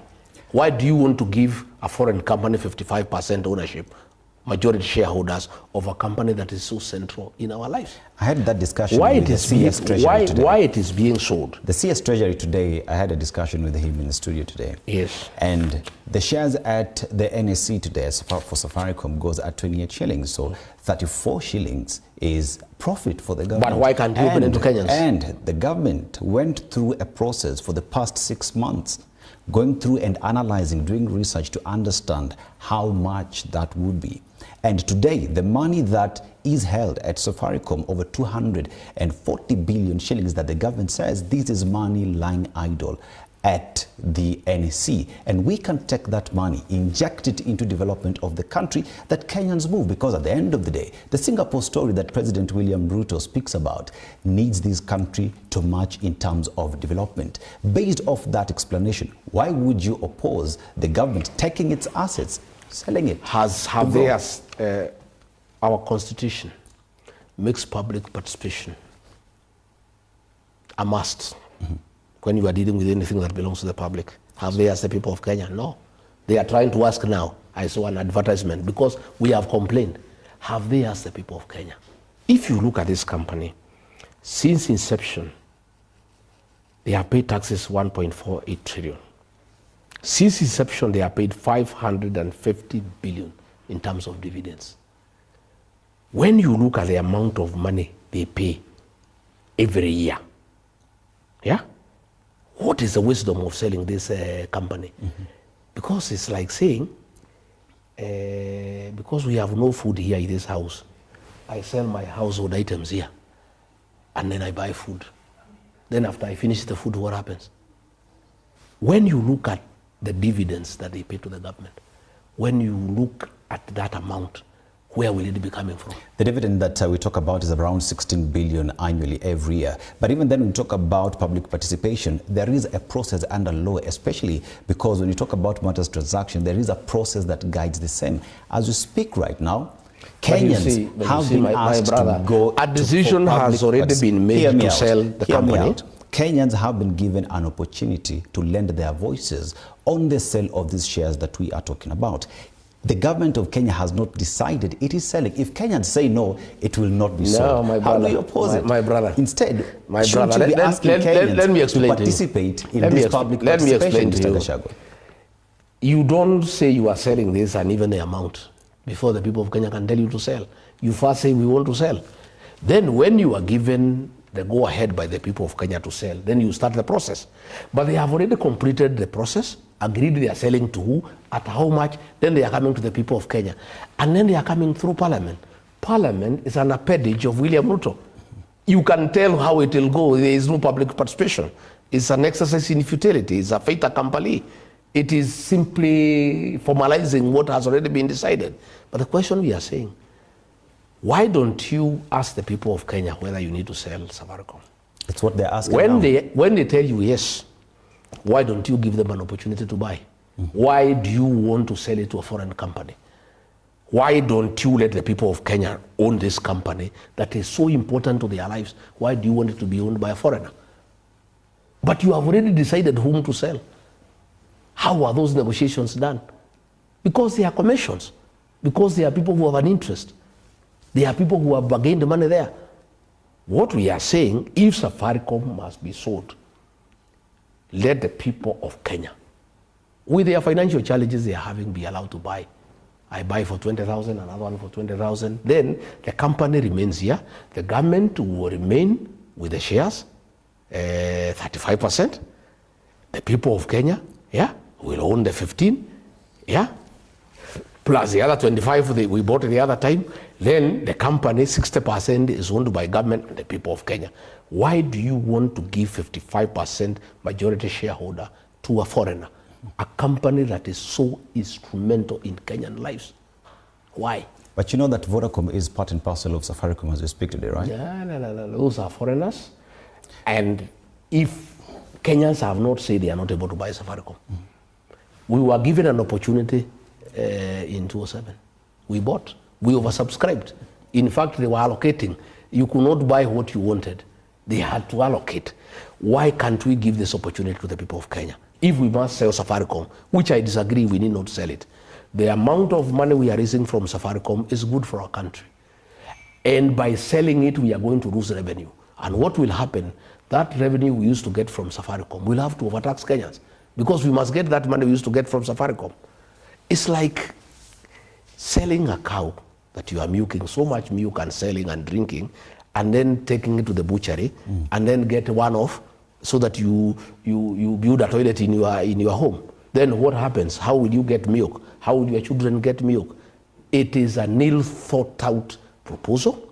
It is unnecessary, and it is informed by conflict of interest. As the process continues, because that is the process that is there, that is recognized under the law, what is your message to Kenyans who are being urged today to go to these venues to give their views on the sale of Safaricom? Those public participation forums will be micromanaged by Parliament. Kenyans must agitate and Kenyans must go to court. This is the only language William Ruto can understand. We must go to court. That if Safaricom must be sold, Kenyans must be given the first opportunity. Because they have not been given and they have said they are not able to buy. And they have a proven track record that they are able to buy the shares in Safaricom. In 2007, Kenyans were given the opportunity to buy, they oversubscribed. And they could not buy as much as they wanted. So if Kenyans agree that Safaricom need to be sold, we are demanding that the people of Kenya be given the first opportunity to buy Safaricom so that it remains Kenyan, so that government can own some shares and other shares are owned by the people of Kenya. Let's remain on the question of debt. The country is said to have borrowed all these 12.5 trillion, but that is not seen. If you look at the laws, PFM Act on how borrowing is done, you only borrow for development. And today, you look at how much we've borrowed vis-a-vis what we see, and we cannot see what 12.5 trillion shillings has done. Therefore, Mr. Gachagua, the odious debt that does exist in the country, first of all, do you believe that there is odious debt? And if that is the case, then should Kenya pay this odious debt? Unfortunately, the people of Kenya will have to pay that debt because they have been committed by government. And what is sad is that they shall pay for money that is being stolen. The money that is being borrowed is used to bribe them. It is being used to bribe voters. It's being used to bribe chiefs and teachers. It's being used to host people at State House. It's so sad. But the people of Kenya will have to pay. So what we need to do is to make sure we vote out this government so that we stop that borrowing for money for using to steal and using it to bribe people. And that we must do. And that is why most of us we are saying the problem of Kenya cannot be tribalism. The way Ruto wants to say, the problem is that he is stealing. He's borrowing money from other bodies, that money that people of Kenya will pay, and then stealing the same amount of money and bribing them with the money. And then when he gets on top of his vehicle, he says there's no problem in Kenya. The problem of Kenya is tribalism. What is the position on President William Ruto's State of the Nation address? He says that at the macro level, the government is doing very well. International lending institutions are doing very well. But down at the ground, because you listen to people, that is just a talk. What is the actual position of Kenyans with regard to the economy and how they are feeling in their pocket? And if you form government, my brother, how would you fix that? My brother, if you want to know economic growth, forget about those figures of inflation, of economic growth, I don't know, macroeconomics, Talk to the people of Kenya and ask them how the economy is doing. They will give you an answer. During the reign of Mwai Kibaki, Kenyans felt economic growth. You didn't need to give a State of National address. You didn't need to give an economic survey to tell the people of Kenya that the economy is growing and there is economic growth. The people of Kenya felt economic growth. There was money in circulation. You know, the bypasses were opened up. Houses came up. There was money in circulation everywhere. Everybody was happy. Today, despite borrowing that amount of 3.5 million every day, Kenyans are paying bills of 800 billion. If you read the Nation newspaper daily, there are 6-7 pages of auctions. People are being auctioned, their properties, their land, their houses, their matrimonial houses are being auctioned. simply because government owes them for the last 3 years, 5 years, they have refused to pay them. Marriages have been broken. People are committing suicide because of being auctioned, because of getting destroyed economically, because of non-payment of bills. So when Ruto goes to parliament to say the economy is growing, what do those people whose property is being auctioned because they are owed money by government, how do they feel? And what is sad, all those houses and land that is being auctioned, it's not being bought. There's nobody to buy. I went the other day to Ayad in Narok. I found more than 50 vehicles. They have been there for 1 year. They were repossessed for sale, but there is nobody to buy, nobody has money. So when you say that the economy is growing, that there is improvement, that the economy has stabilized, who are you telling? As we go for Christmas, Kenyans are a very sad lot. Many Kenyans will not even enjoy Christmas. Many of them are sulking. They are worried about January. Where will they get money to take their children to school? Where will they get money to pay for licenses for businesses that are not performing? You have to renew your license in January, but nobody comes to your shop to buy. Yet you have to renew your licenses. Kenyans are a very unhappy lot as we proceed for this Christmas. Kenyans are very sad by the state of the economy. And that is why most people are switching the TV off when William Ruto was lying to the people of Kenya in parliament that Kenya is doing very well economically. He has stabilized the economy. Oh, we are on a very good trajectory. Whom is he telling? Talk to the ordinary Kenyan people. You know, today, tea farmers, they are going home with a bonus as less as 12 shillings. That's something that has not happened in the history of this country. Simply because William Ruto mismanaged foreign policy on the relationship with Sudan. He went to interfere with the internal affairs of Sudan. He went to work with the rebel groups, sending them arms, buying gold from them. Then the government of Sudan got annoyed and stopped importing our tea. We have been selling 15% of our tea, of our green tea to Sudan. As a result, most of our tea is in Mombasa and bought. And the prices have gone down because we used to get very good prices from Sudan. As we speak today, farmers from his place in Kericho are saying one term. Farmers in Nandi are saying one term. Tea farmers from his place where he comes from. His own tribesmen are saying one term. Because for a long time, for the last 30 years, they have never received bonus as low as they have received. You know, as we go for Christmas, many people are doing harambis to pay hospital bills. SHA is not working. They have been deducted money, but SHA cannot pay. Many people over this Christmas have harambis to raise money for hospital bills. You know, many people, they have supplied food to hospitals. They have not been paid. Many people have supplied food items to prisons. They have not been paid. Everybody is stuck as we go for Christmas. Yet the president has the audacity to appear in parliament, drinking water, and MPs are shouting there 2 term, and he's saying how Kenya is doing well, how happy people are, you know. And he was saying, oh, he has, you know, he was in America, he has been invited there. You know, I saw Trump. I think he's a very interesting character. William Ruto was telling Trump that there are problems in Sudan, and there is a humanitarian crisis and Trump should intervene. And Trump just looked at him because he has intelligence that William Ruto is responsible for the crisis in Sudan, and he is here pretending to invite Trump to intervene in Sudan. And Trump just looked at him. He did not respond to him, you know. So, you know, I have had, I would like you give me an opportunity to talk about the Singapore. I prepared something because I would like to debunk. Let's actually go there. Because you see, Mr. Gachagua, one of the issues that also has bedeviled this country is corruption, right? Yes. And corruption is not money that has disappeared. It is money that is stolen. Yes. It is money that has been taken.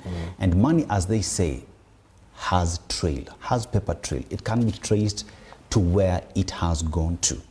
The government of Kenya today says, we want to get to developed country.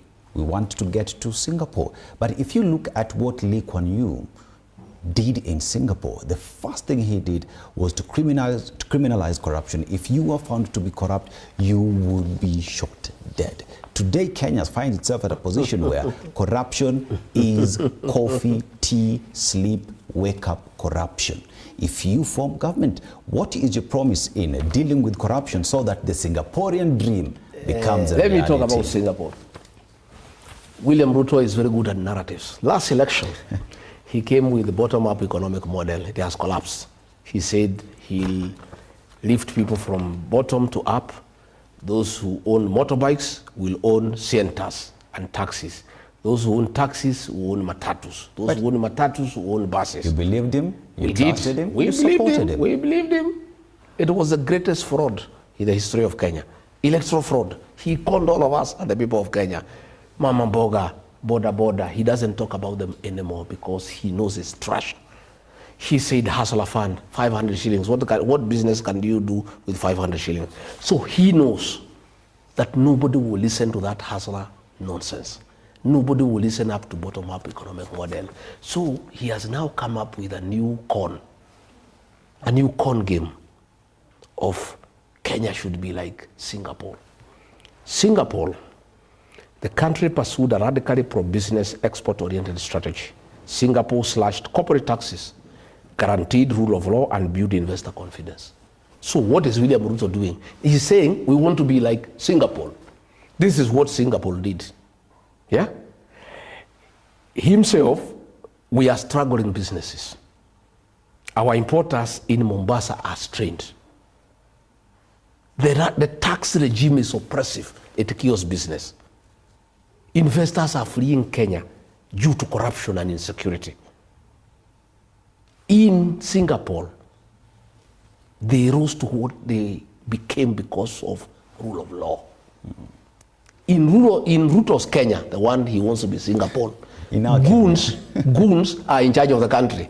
And he is saying that Kenya can be like Singapore. Singapore became what it is because of rule of law. Here is William Ruto, president of Kenya, saying, Kenya will be like Singapore, first world. Singapore became what it is because of rule of law.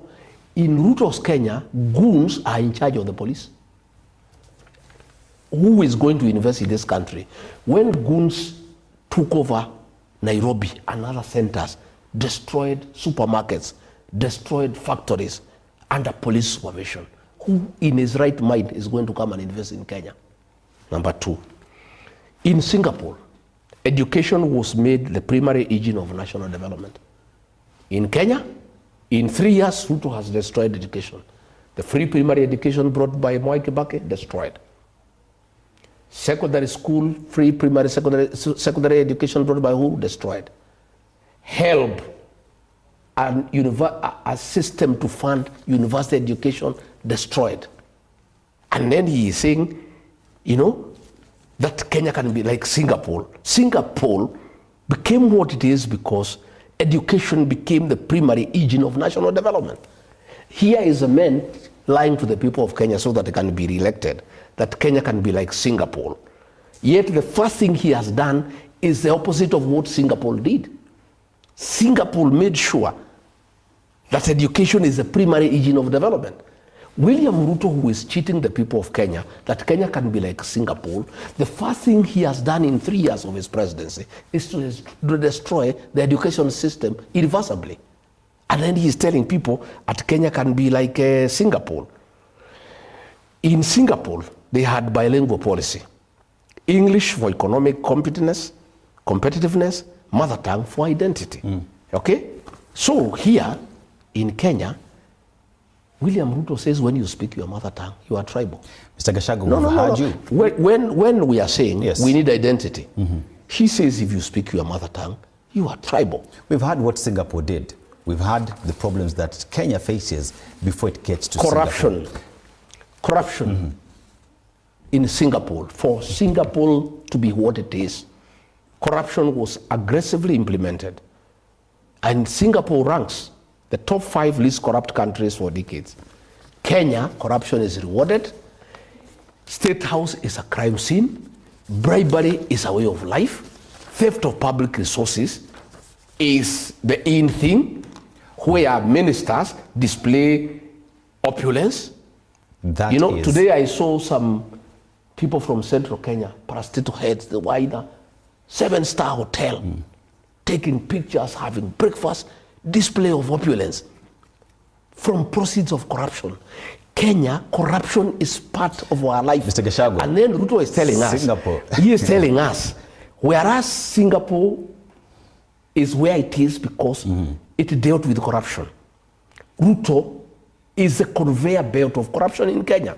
Mr. Look Gachagua. at what is happening in Ikolomani, my brother. 338 acres. 800 people are being displaced. It is said that there is gold there for 643 billion. We have information.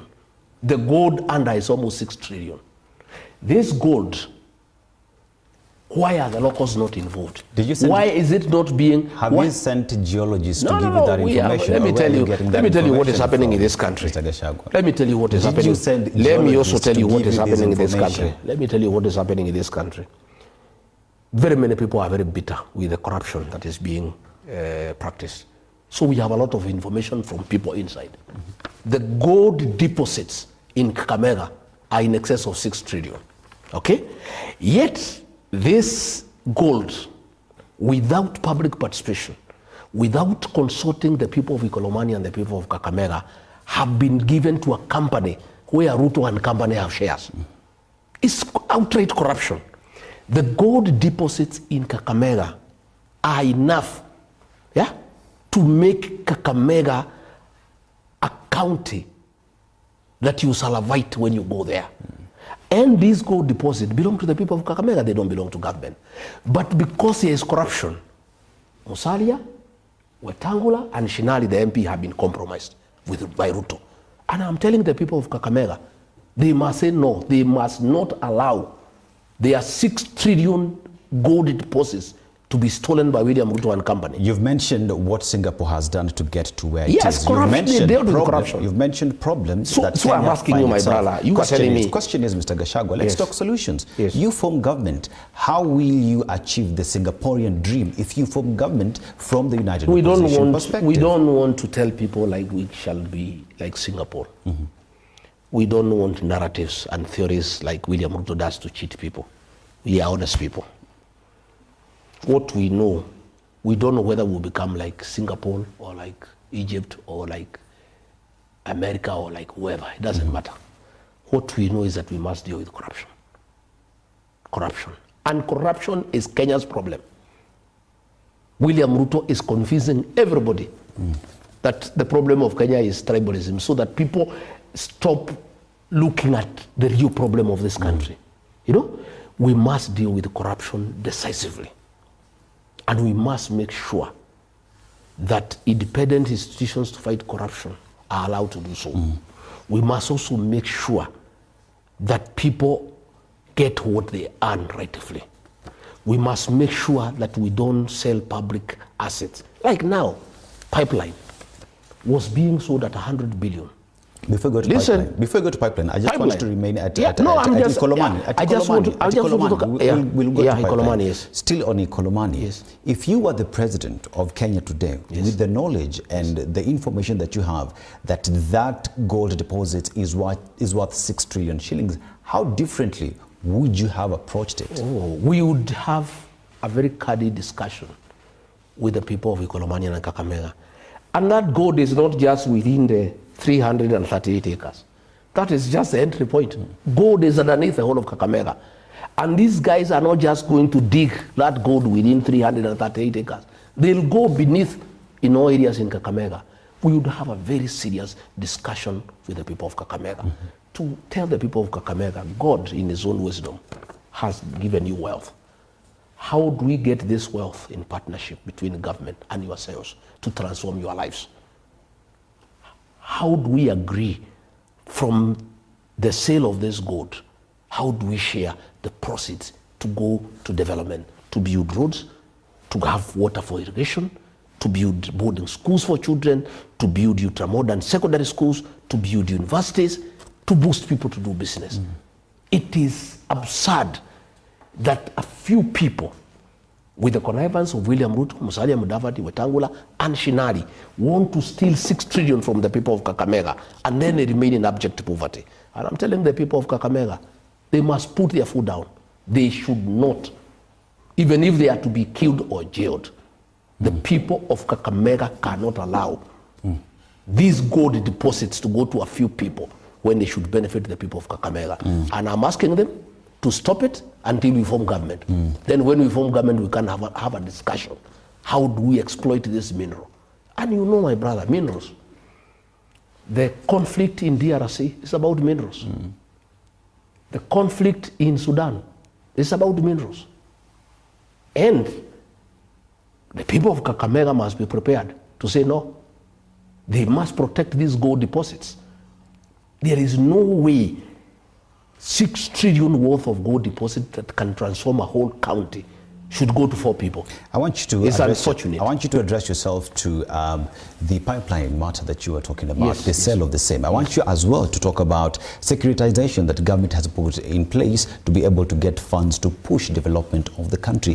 What is your view on those two, as well as the road that is being constructed, the Mau Summit Road? Pipeline, where do you stand with that? This issue of pipeline was brought when I was deputy president. I was a chairman of the cabinet committee that would discuss matters before they go to cabinet. And I refused. I rejected it. It was only passed after I was removed from office. This pipeline is worth 600 billion. William Ruto wants to buy it at 100 billion. And he's the one buying it.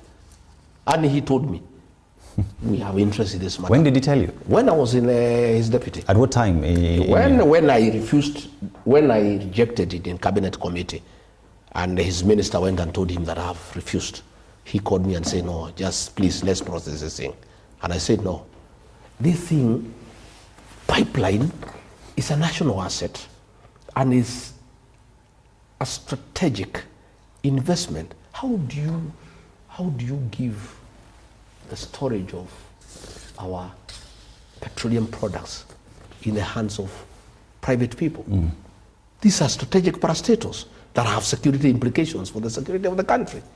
Again, how do you sell an institution worth 600 billion at 100 billion? And they are targeting some land in Mombasa.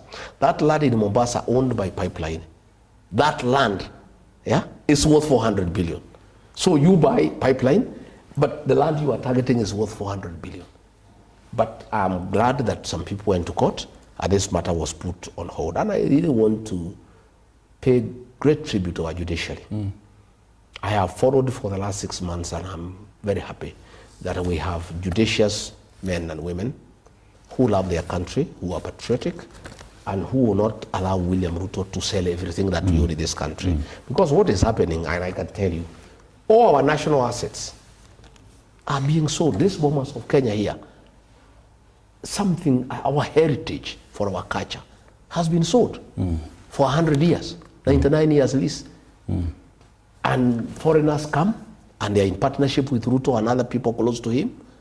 You know, I've heard him today saying that he's not interested in any more wealth. I hope he means it. I hope he means it. Finally, Mr. Gachagua, I hope he means it. I want you to address yourself to the Limuru Mau Summit Road. Where do you stand with that? The development of the Limuru Mau Summit Road. It is unacceptable because that program was done by the Uhuru government at 150 billion to the French. And when William Ruto came, he tried to talk to the French to see whether he can get something out of it, and they refused because they had already finalized the contract. So he canceled the contract, and we had to pay 6.5 billion as penalty. We lost 6.5 billion so that he can cancel the contract. This contract now has been upgraded to 200 billion. And they are trying to give it to 2 contractors, which is against the law. Because the 2 contractors are not, the one contractor is not able to handle the volume. It's too much. It's against the law. Even when he launched it last Friday, he did it when there is no contract. It's a fraud, it's a con. How do you go to launch a program which you have not signed a contract? But the 50 billion is what Ruto and his people have negotiated with the Chinese. And this Chinese company, and we are telling the Chinese government, this CBRC, it is involved in a lot of corruption here in this country. And the way they are paying commission to the president is building up hotels and go downs for him in Mombasa Road and a hotel in Taveta. It is a very corrupt company, CBRC. And the Chinese people should know that that company is a purveyor and a conveyor of corruption in this country. Do you have evidence to that effect, Mr. Gachagua? Yeah. How do you explain that the Can you share them with us? No, I'm asking. Do you need rocket science or to have gone to a school for corruption studies? One would say, everything that you say, Mr. Gachagua, has to be backed by evidence. Because all you say is just allegation. Why would you cancel a contract for 150 billion and do it for 200 billion? Same road, same country, different times. Why would anybody want to do that? Why would you be prepared to lose 6.5 billion to cancel a contract that you have no reason to do it? It is because of conflict of interest. And my brother, we also live in this country. And we know what is going on, and many people are talking to us, and we are saying it is insulting to the people of Kenya for Ruto to say that Kenya can be like Singapore. When Singapore, it is what it is because it fought corruption. When he is doing corruption every day, in every deal. Kenya now is a country of deals. And the corruption in Kenya is through procurement. Yeah. Mr. Gachagua, thank you very much for hosting us in your home. A lot that needs to be discussed. Time is never enough to canvas everything that we have to discuss in 2 hours and some change. But that notwithstanding, Mr. Gachagua, we are heading to Christmas. Look straight into that camera. Speak to Kenyans, your final remarks and Christmas message to them. I want to empathize with the people of Kenya as we proceed for Christmas. I appreciate the troubles they are going through, the pain, the anguish, the uncertainty, the economic and financial challenges that our people are undergoing.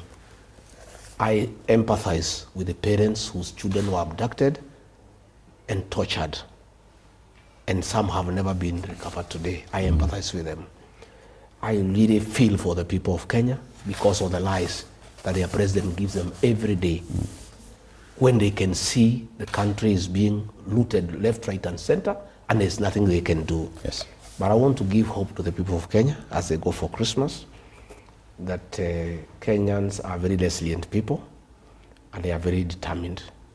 I want to ask the people of Kenya to be patient and to have faith in the united opposition. I want to assure them that despite what they are hearing, the united opposition is one, and we shall produce one candidate to face William Ruto, to give the people of Kenya an opportunity to get a good government, a government that is transparent, a government that means well for them, a government that will create prosperity, a government that will observe the rule of law, a government that will respect institutions. Yes. So as they proceed for Christmas, I want to ask them to take care of themselves, to have safe travels, to avoid a lot of night travel, not to agree to be loaded in matatus like cabbages and potatoes, to demand that the matatus and the buses observe traffic regulations. And I want to ask them to spend less for Christmas, much as it's a festive season, to know that January is coming. January is a very, very difficult month. And even as they try to celebrate with the little that they have, they should take due care to make sure that they try to save a little to be able to help them in January, which is a very, very difficult month. Otherwise, for all Kenyans, I'll also be taking a Christmas and New Year break, and they will not be hearing of me from today. I'll also be joining my family in a village and the villagers for Christmas, and later on for the New Year festivities, and take a little break, and also try also to do a few things in January like all other Kenyans, pay licenses, pay this and that, pay school fees for my children in South Africa and elsewhere. And I'll be struggling just the way they are struggling. But I want to assure them that things will get better, and much as things are difficult, there is light at the end of the tunnel. It will always get better. Geoffrey Rigathi Gachagua, DCP party leader, key principal in the united opposition, and says, despite the fact that things are difficult, Kenyans should not lose hope. The only thing that will keep you moving is to remain hopeful, and that there is light at the end of the tunnel. My name is Dennis Aseto. We have been coming to you live from the residence of Rigathi Gachagua. A lot has been discussed. I take you back to the